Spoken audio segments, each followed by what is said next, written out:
Okay, good morning.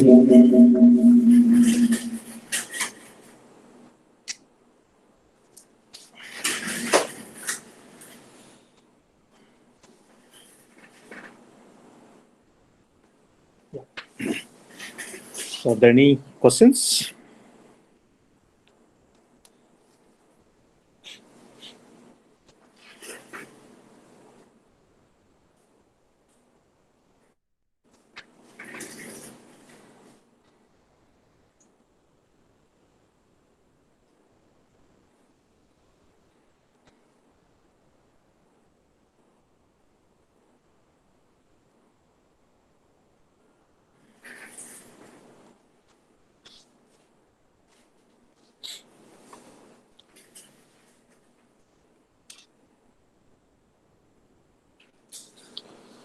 Okay, let's get started then.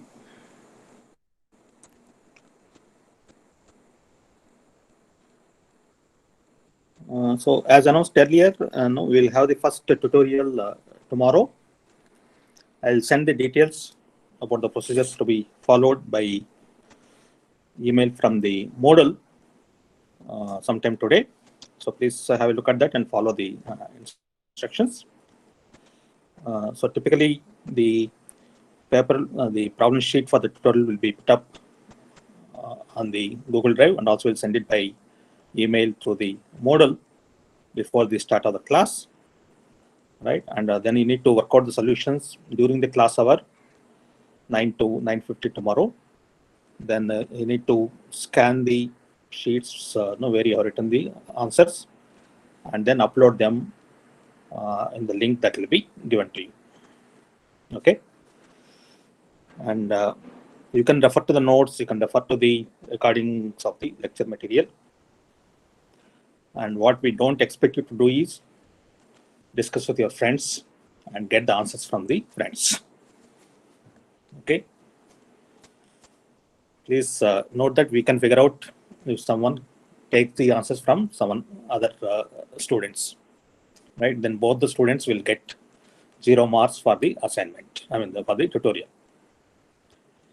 Okay. So don't indulge in any copying, right? It is only to help you. We are connecting this tutorial. Try to solve the problems, right? And you can take the help of lecture notes or your own notes or the recordings of the lectures.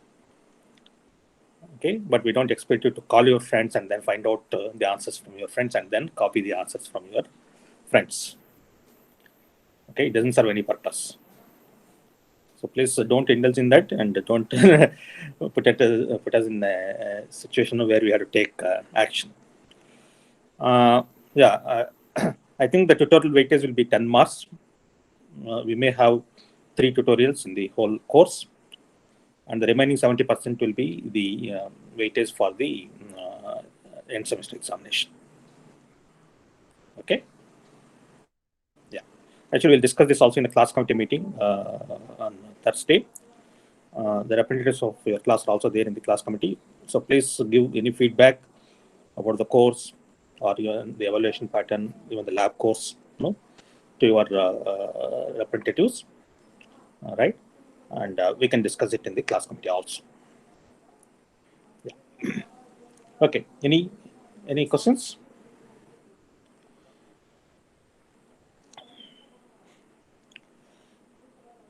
The lab course evaluation pattern is only the assignments, right? There will not be any end semester examination, and the weightage for each of the assignments will vary, right? Because as I said earlier, no, the first few assignments are all simple assignments, and also they will have less weightage. The more involved assignments will be given progressively, right? So they will carry more weightage. Okay. Yeah, because we need to take into consideration the amount of time you are spending on the. Okay. So yeah, we'll give the details of the weightage for each of the assignments later. Okay. Yeah. Okay. Any other questions? And the syllabus for the tutorial tomorrow is still what we are covering in today's class from the beginning.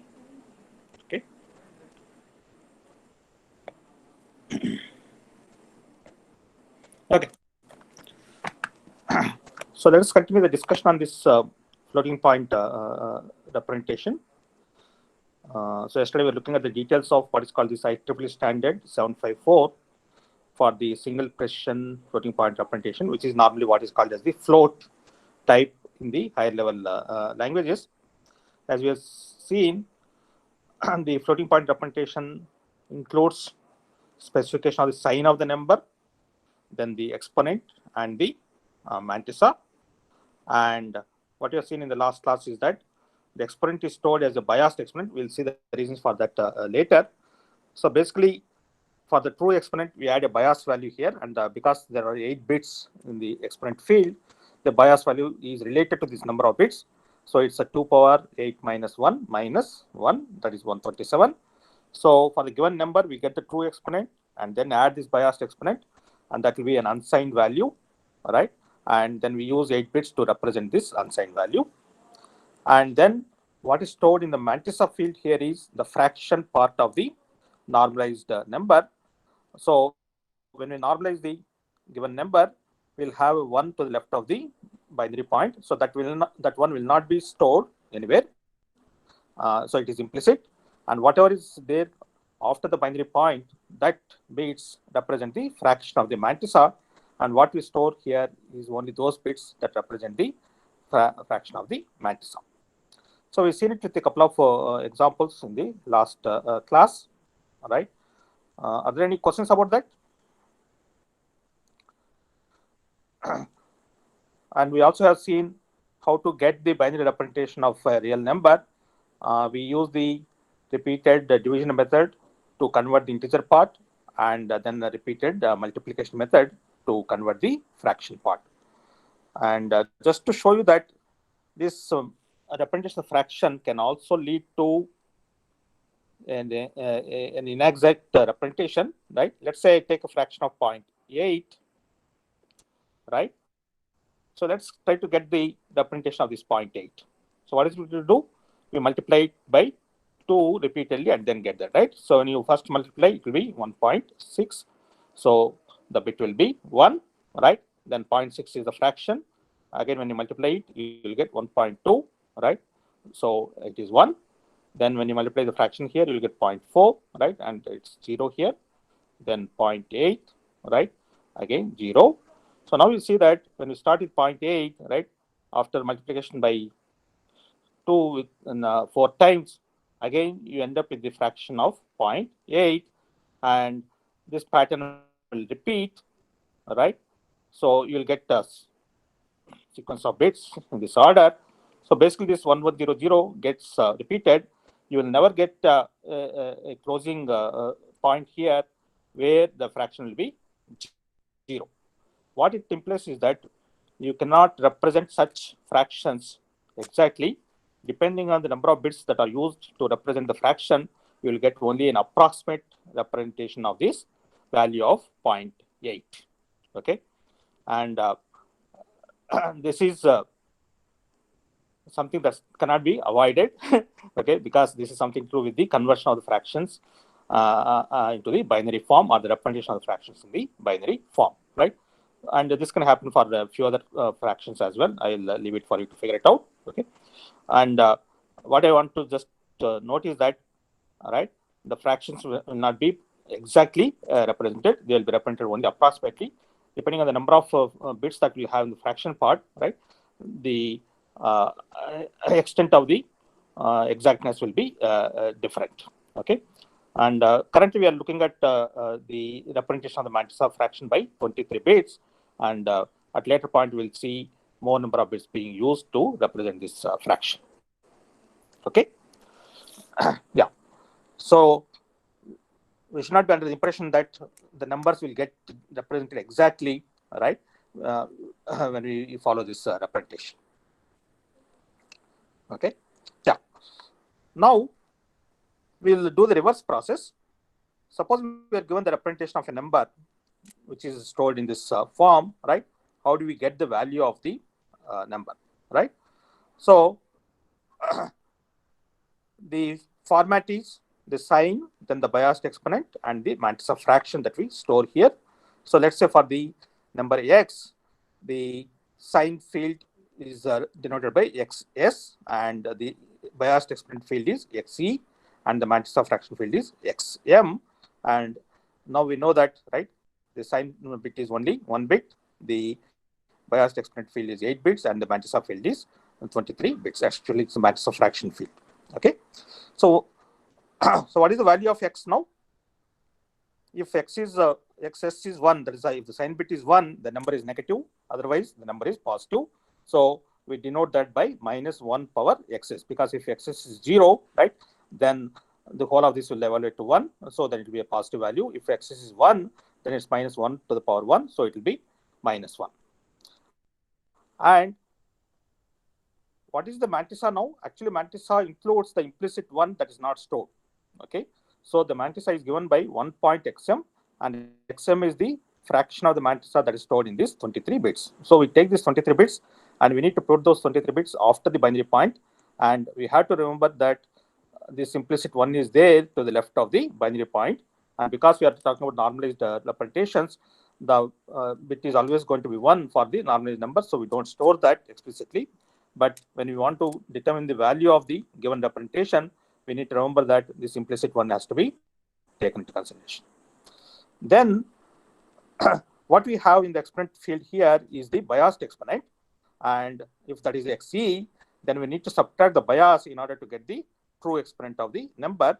And in this case, bias is 137. So we take whatever is there in the xe field, right, and then subtract the bias to get the true exponent.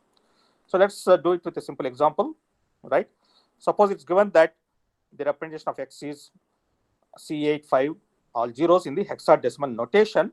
Okay, so we expand each of these hexadecimal symbols by the corresponding binary C representation. So C is 1100, 8 is 1000, 5 is 0101, and all zeros. Right. So now we need to interpret this bit sequence into the different fields. Right.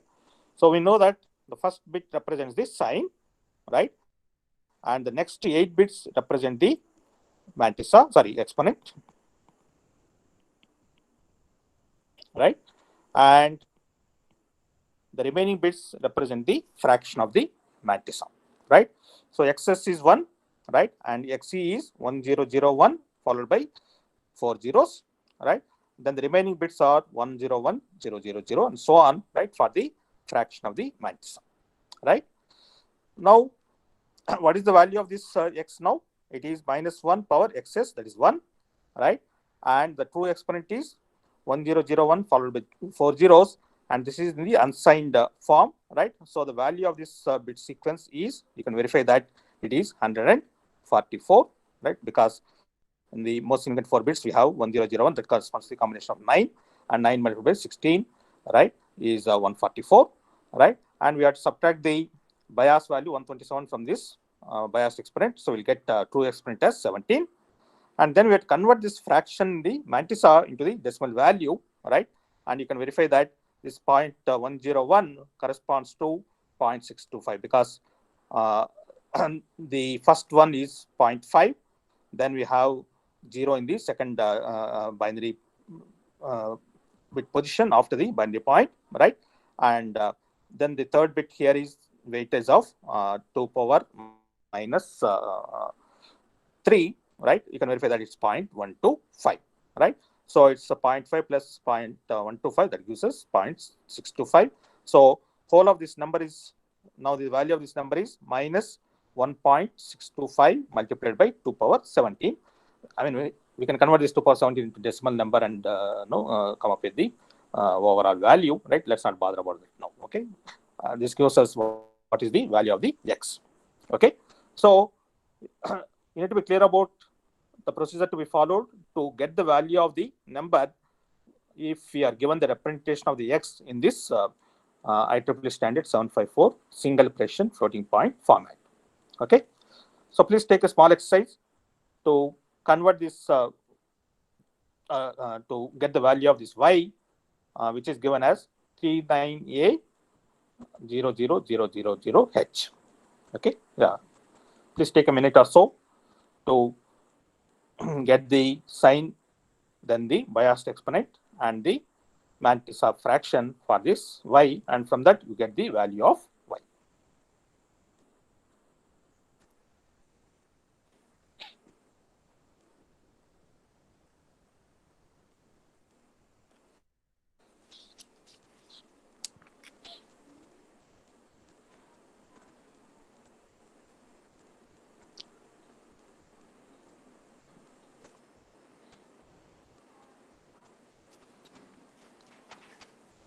If you get the value of the number, please tell me and send it by chat.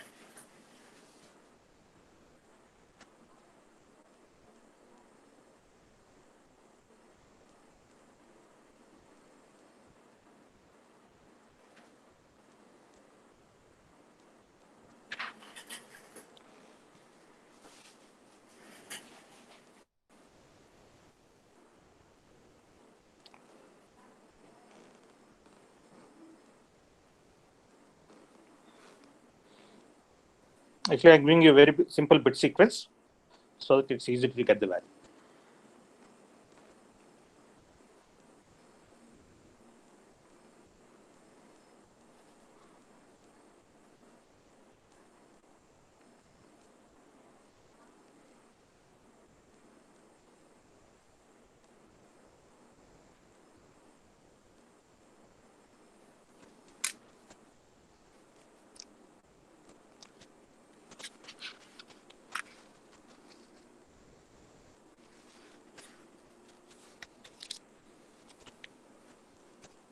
Okay, does anybody have an answer?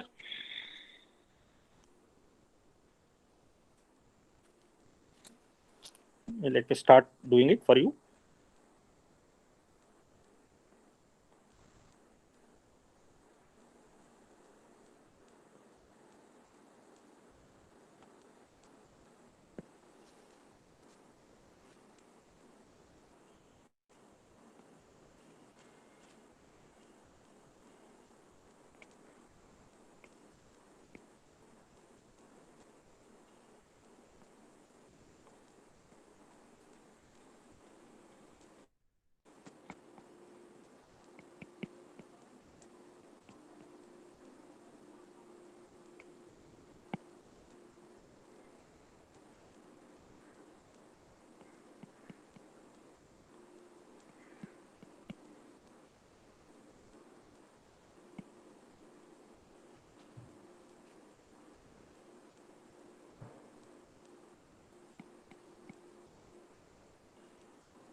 Okay, I have not got the answer from any of you so far.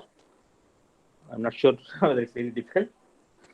Yeah, can you please check with the answer I'm giving you here? Yeah. So the sign bit is 0. The bias exponent is 0, 1, 1, 1, followed by 0, 0, 1, 1. And you can verify that it is decimal value is 115. That is because the higher order bits are 7 and the lower order bits value is 3. So it's 16 multiplied by 7 plus 3, that is 115. And in the yeah. Is there some doubt?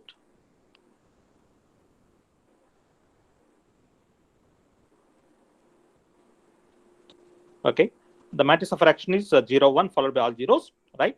So the value of the number is minus 1 to the power xs, sorry, ys, that is 0. Then 1.01, 01 is the bit sequence in the fraction. Then 2 power bias exponent is 115 minus the bias value, right? And that gives us the value of this y as 1.25 because the 0.01 in the fraction is 0.25 and 1.25 multiplied by 2 power minus 12. Okay, so that is the value of y for which we are given the binary representation of that as per this format. Yeah. So are there any questions about that?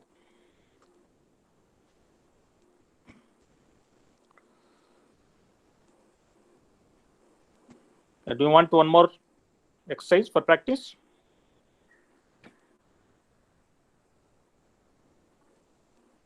I'm wondering why nobody could come up with the answer.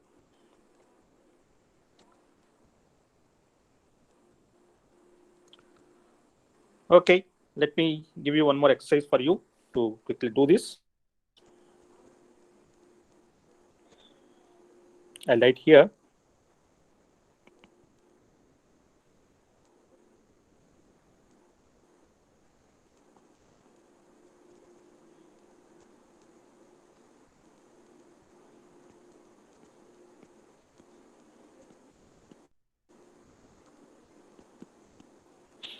Okay, let's say it's given that the representation of Z is D72 followed by all zeros.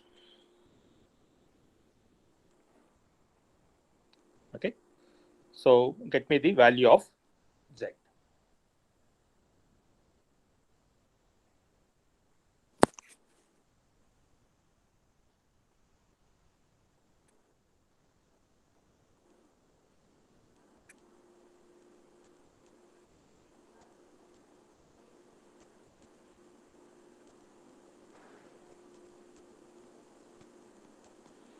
Just to help you, I'm giving the bit sequence here.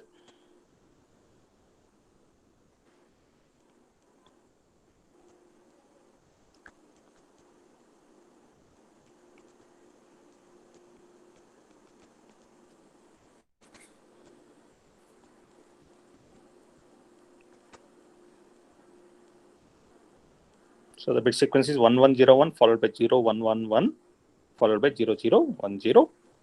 So now we split this into these three fields.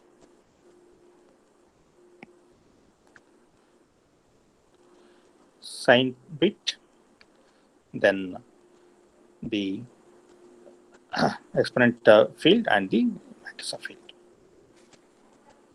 Actually, given this representation of Z arbitrarily, so it so happens that fraction is same as what it was in Y. Okay, so what you need to get is only the true exponent of this Z.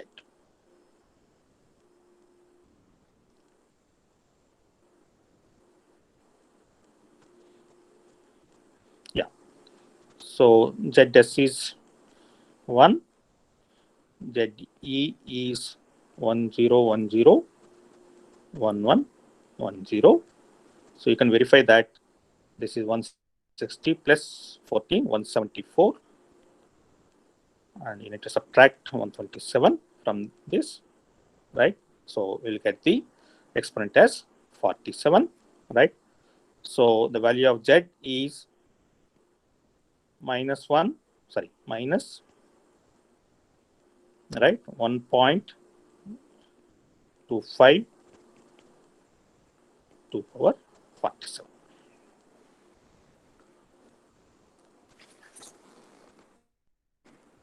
Okay, good.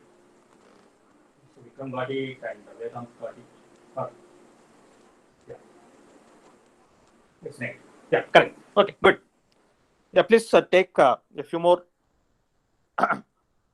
exercises on your own. You just come up with some representation of the numbers, right? And then you try to determine the value of the numbers from that. Okay. Yeah. So let's continue. Okay. Yeah. Now let's try to understand what is the range of values that we can represent here, and what is the resolution with which we can represent here. And by definition of this standard, the biased exponent for the normal numbers can take values from 1 to 255, right? Because there are 8 bits, the possible values for the 8 bits in the unsigned form is, as you know, right, it's 0 to sorry, 0 to 255, and the biased exponent for the normal numbers is from 1 to 254. I'm sorry about that. Okay, and as we'll see later, when the biased exponent is 0 and when the biased exponent is 255, we use these two values of this biased exponent to represent some special numbers, right? We'll come back to this later, right? So now, if the biased exponent for normal numbers is going to be only from 1 to 254, what is the corresponding true exponent? Right? So you have to subtract the bias value from the biased exponent. So it will be minus 126.2 plus 127. Okay. Now I want to tell me what can be the smallest positive number that we can represent. Please remember that it's the normalized form, right? So if I want to identify what is the smallest positive number that can be represented in this system, which is a normal number means it's in the normalized form, right? What is the smallest value?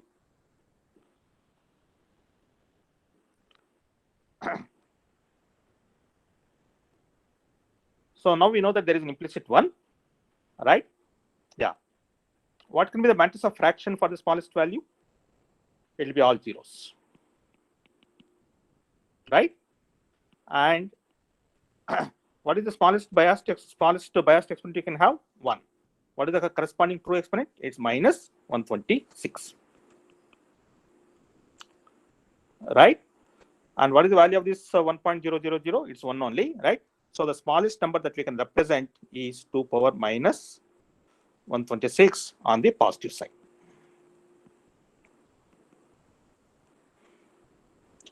Okay. And what is the largest value we can have? The largest value is when the biased exponent is 254. So the corresponding true exponent is 127. And what can be the largest matrix of fraction? When there is all ones in the fraction.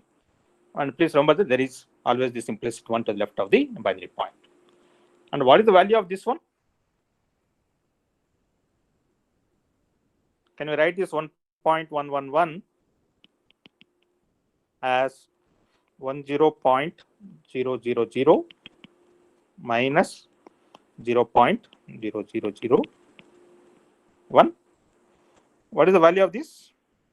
It's 2.0, right? What is the value of this?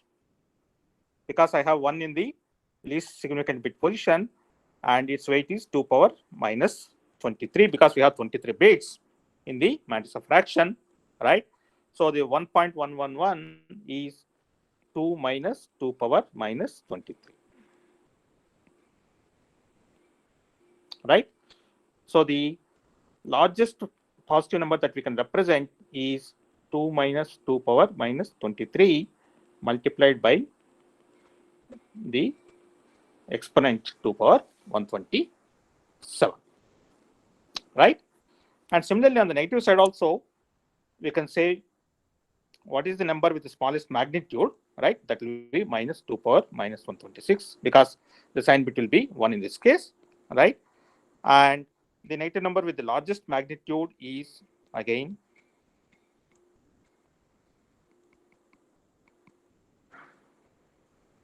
this. So now you can see that there is a small range here, right? That's not getting represented as of now. We'll come back to it a little later. Okay. So in the normal form that we are looking at, right, the smallest magnitude is 2 power minus 126 and the largest magnitude is given by this. All right. And approximately this turns out to be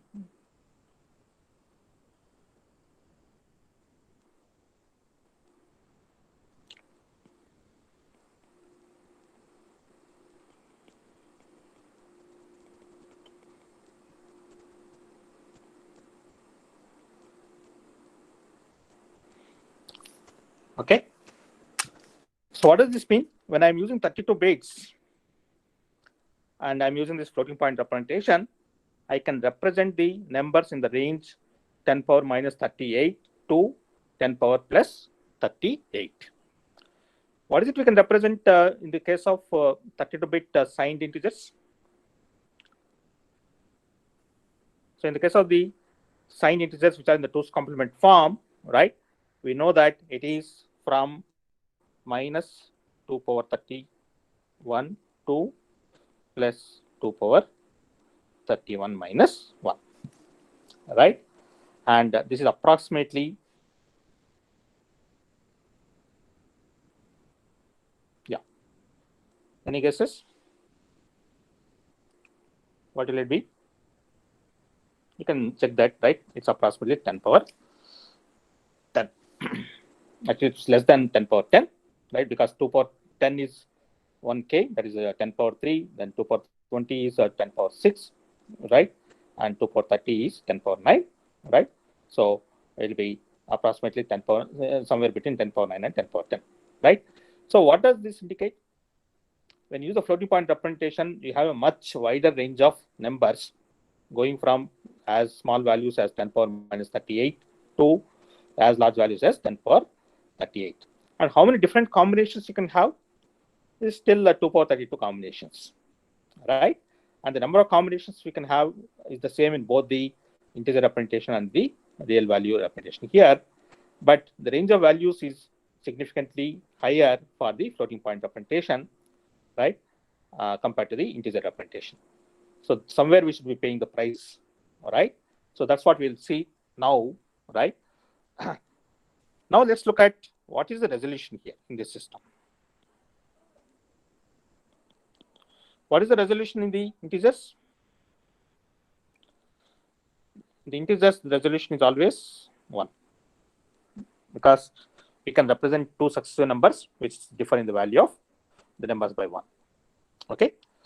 Now let's try to understand what is the resolution that we can have in the floating point representation. In order to understand that, let's look at the positive values. Suppose I have this smallest value 1.000, right, 2 power minus 136. What is the next number that we can represent here? Next higher number. So the next higher number that we can represent is 1.00 followed by 0, then 1 in the least significant position, and the exponent will be the same. What is the difference between these two? You can easily verify that when you subtract this first number from the second number, the difference is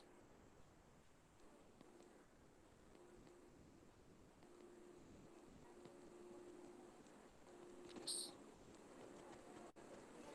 right? And what is the value of this number? It's 2 power minus 23, right? So the resolution here is 2 power minus 23 multiplied by 2 power minus 126, that is 2 power minus 149. And what is 2 power minus 149? You can verify that, right? It's approximately 10 power minus 45. Okay, so I can have the precision or the resolution between the successive numbers at this exponent value to be as well as good as 10 power minus 45. But we cannot maintain the same precision throughout the range of the numbers, right?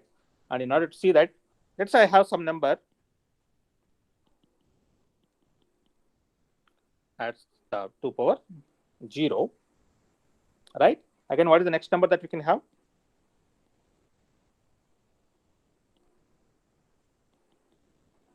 The exponent is same. We just add 1 to the least significant bit position, right? Then we get the next number. So the difference between this is this. So what is the resolution now here? It's 2 power minus 23 into 2 power 0, right? That is 2 power minus 23, right? And you can see that when I'm dealing with the numbers with the true exponent of 0, the resolution is only 2 power minus 23, which is not as good as the resolution that we had at the true exponent value of minus 126, that is 2 power minus 149. Suppose now I take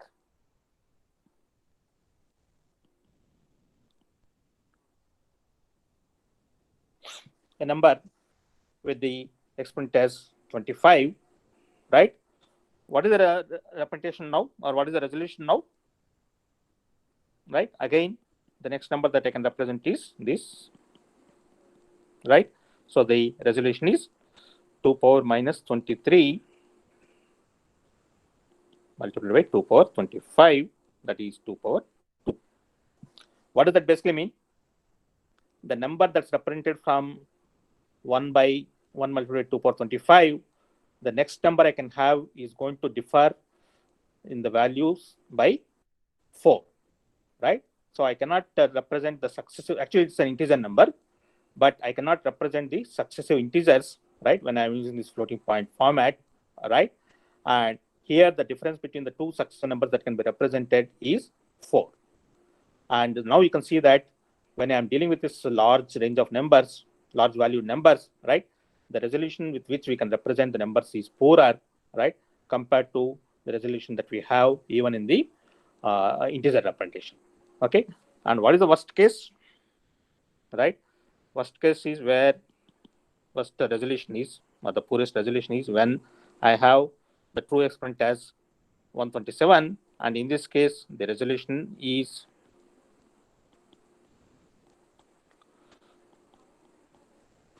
as high, the difference between the two successive numbers is as high as 2 power 105, right? And you can easily verify what is 2 power 105, right? It will run to 10 power approximately 31,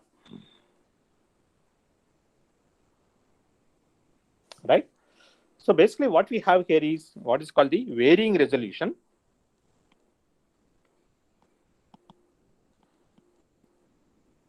And the resolution is given by 2 power minus 23 multiplied by 2 power the true exponent of the number that we are looking at, right, in the normal form. Okay, and depending on the value of the true exponent associated with the number, the next number that you can represent is indicated by this resolution of 2 power minus 23 multiplied by 2 power the true exponent of that number, right? So basically the resolution varies, right, as you go from the smallest numbers to the largest possible number, and depending on the range of values that you are dealing with, the resolution will be different. I mean, this follows a common sense knowledge that, I mean, just to give a analogy, right?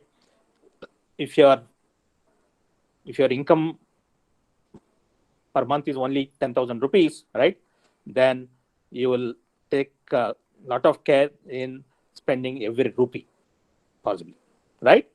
Suppose your monthly income is few lakhs or maybe a crore, right? Then you are not worried about spending no 1 rupee, 2 rupees, right? You'll be bothering about spending in only thousands or tens of thousands, right? So basically, we don't care about small amounts, right? When your income is very high, right? More or less similar thing here, right? If I'm dealing with very large numbers, I don't worry about representing the numbers with a good resolution. Whereas when I'm dealing with very small numbers, I want to represent the numbers with a high resolution or high precision, right? And as I said, this is an engineering solution for the representation problem, because you want to represent a fairly wider range of numbers, right? But you also want to make sure that the numbers are represented with good resolution where it is necessary. Okay, and if you want a better resolution at a particular range of numbers, right, then you have to increase the number of bits in the matrix of fraction, right? And that's what we'll be quickly seeing, right? Maybe in today's class or maybe in the later class, right? We'll go for more number of bits to represent the numbers, right? That will help us to get a better resolution. Yeah. Are there any questions about this?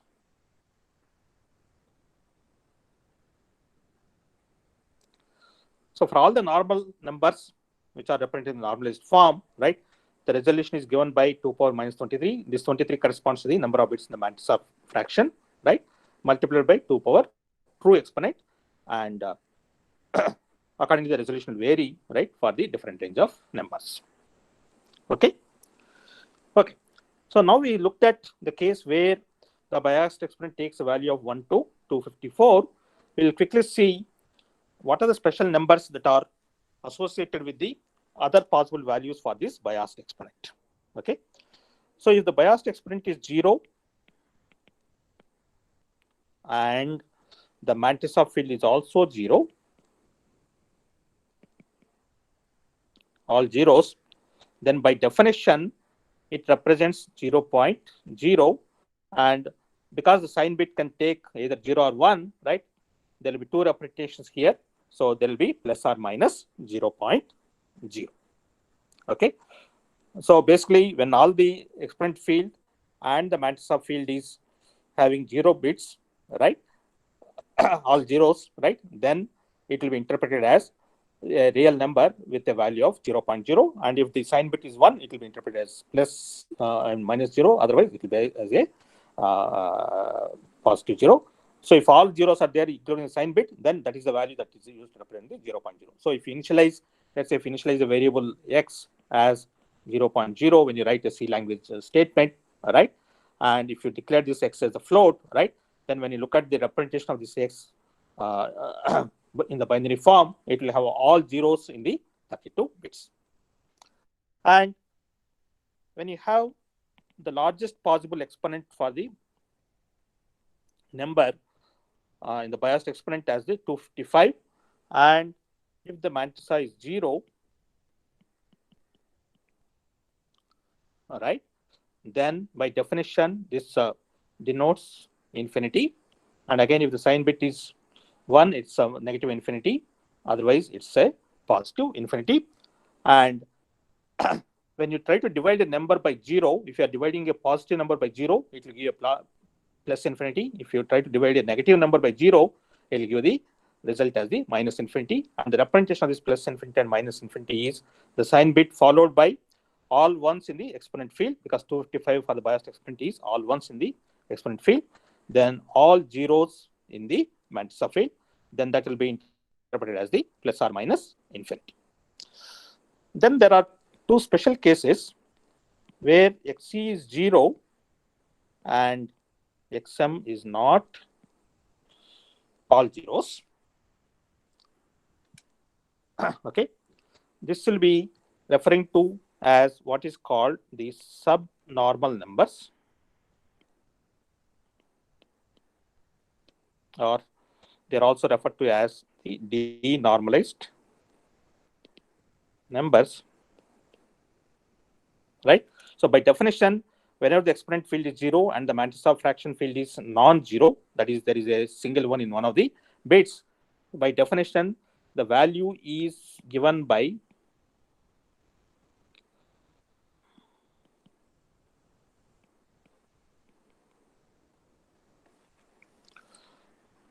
so please remember that earlier we had 1.xm multiplied by 2 power true exponent, but in this special case, right, it will be 0.xm. That is the reason why it's called as the denormalized number, because it's not in the normalized form, right?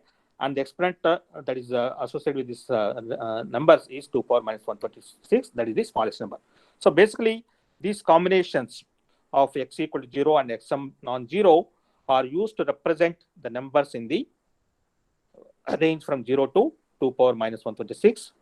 So that is the subnormal numbers. Okay. Yeah. And the final special combination is where xc is 255 and xm is not 0. Then this is referred to as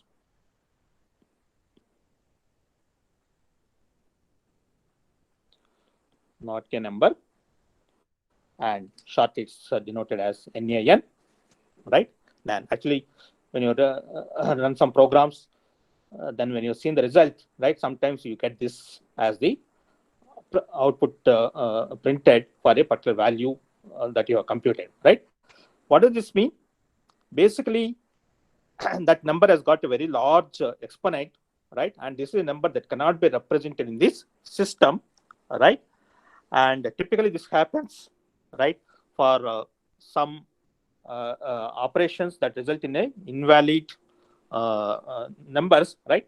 And some of the operations are division of 0 by 0 itself, right? Or if you try to compute square root of -1, right? Obviously, that's not something that can be computed, right? So in all these cases, the result is stored as a NaN, right? And the representation that will be there is all the matrix field will have some non-zero values, right? And the exponent field will have all ones, and the sign bit can be plus or sign bit can be either 0 or 1, right? So these are the 4 special cases that are defined in the IEEE standard 754 for the floating point representation with the 32-bit numbers. Okay. So this takes care of all possible combinations, right? So the normal numbers that we are interested in is typically with the biased exponent in the range from 1 to 254, right? And the other cases will be accordingly specified whether they can be 0 or infinity or subnormal numbers or not a number. Okay, yeah. Any questions about this?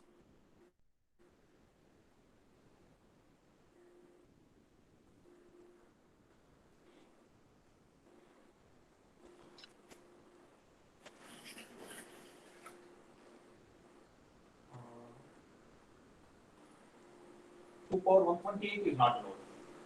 There was some question earlier. Yeah. I don't know what is that. Chat box. Fine. So we'll quickly look at what is called the double precision floating point representation.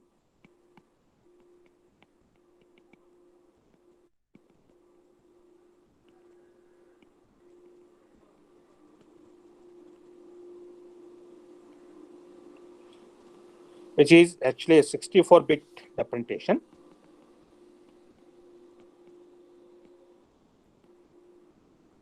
So the total number of bits that are available is 64, and it follows a similar format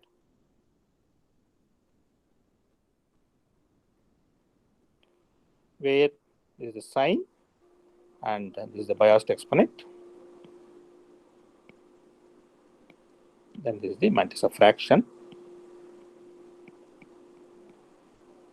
right? But totally we have 64 bits. So still 1 bit for the sign and 11 bits are used for the fraction and 52 bits are used for the mantissa. Sorry, 11 bits are used for the biased exponent and 52 bits are used for the mantissa fraction. And the bias value is 2 power number of bits in the biased exponent field -1 -1. You can verify that it is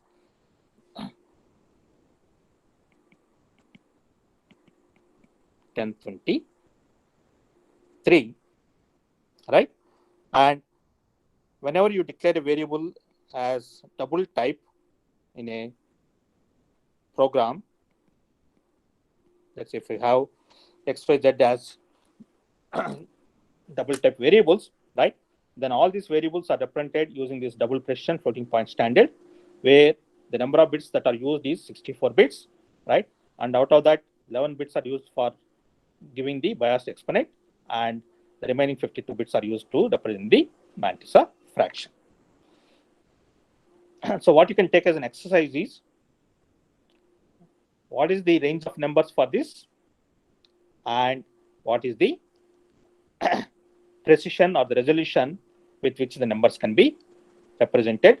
Again, you can look at only the normal numbers where the biased exponent can take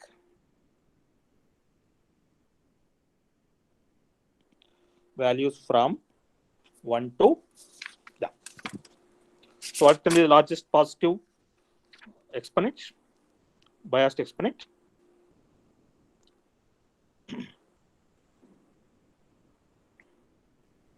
Yeah. So we have 11 bits here, right? So I want you to verify that, right?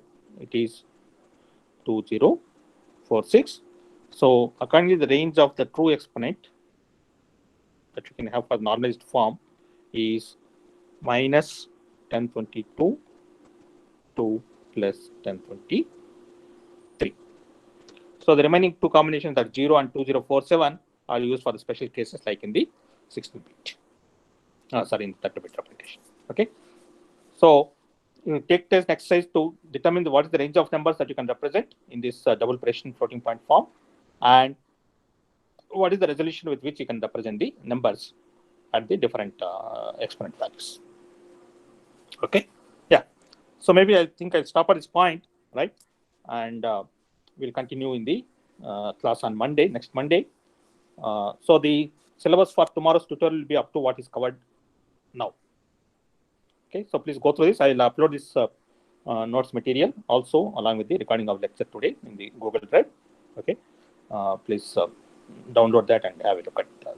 Okay, do practice. Yeah, are there any questions?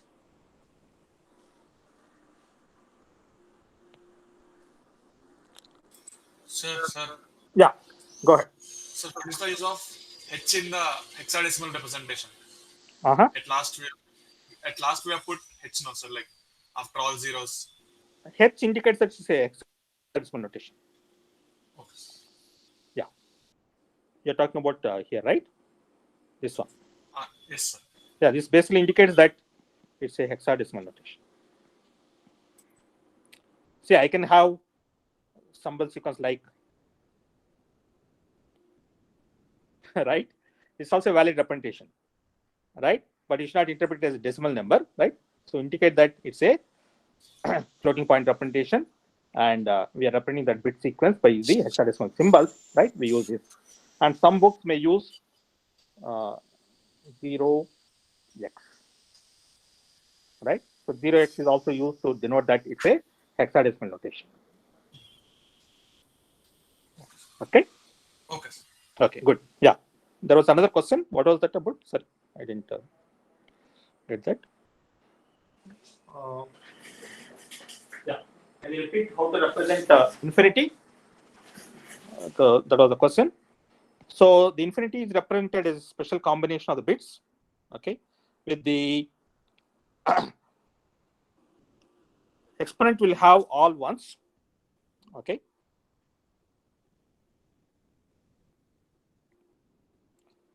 So the exponent field will be all ones. Then it can be positive or negative infinity. Let's say if it's a positive infinity, this will be 0, right? Then this will be followed by all zeros in the matrix of field.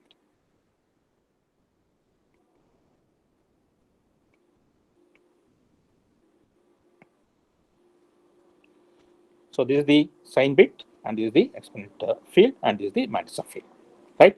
So this bit combination is used to represent the positive infinity. If I change the sign bit to 1, right, then it will be negative infinity. Okay. Yeah. There is another question. Okay. Are there any other questions? If there are no other questions, we'll close the session now, right? So be there at sharp 9 o'clock tomorrow. By then, you will have the question paper available for you to download for the tutorial tomorrow. So please download the paper and then work out the solutions. And please write it on the A4 size papers to the extent possible, and then take a scan of that or a picture of that, and then upload it in the link that will be giving you. Okay. Okay. If there are no questions, then we'll close the session today.